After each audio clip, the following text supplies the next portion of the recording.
China even more interesting now. I think there are several areas where China is getting to really deep tech innovation, AI, electric vehicles, and also new energy.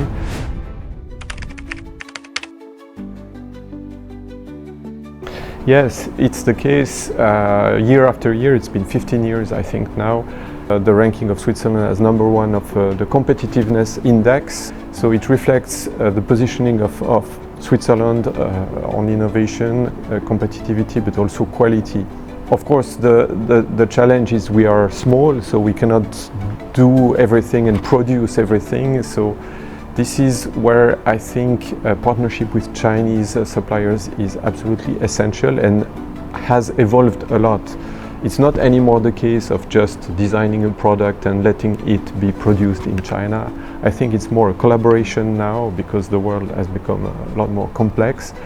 In order to address the global market, a partnership with Chinese companies is absolutely essential.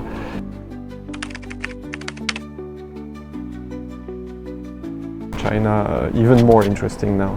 There are several areas where China is getting to really deep tech innovation, AI, electric vehicles. There is the most potential for collaboration, also new energy. I think we have a very interesting combination around that topic because we have very ambitious goals also in Europe and Switzerland to be carbon neutral and also generate more electricity using solar, wind, but also other sources.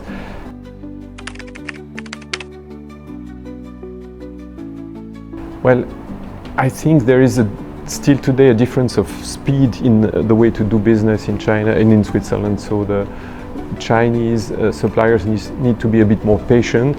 They need to be persistent to address and talk with Swiss companies because they need to think, they need to use their internal process. So I think it will pay off to be a bit patient and persistent in talking, communicating and providing a steady image of quality and brand from China. Of course, there is still this perception of IP protection that in China it's kind of an issue. I know that it's much better today, but probably it's not well known in Europe and in Switzerland. So this is probably also something where companies need to be reassured and a lot of communication needs to be done around that topic. And the third would be sustainability, key topic in Switzerland, also here. And I think there are a lot of very interesting insights that can be shared. So around those three focus sectors.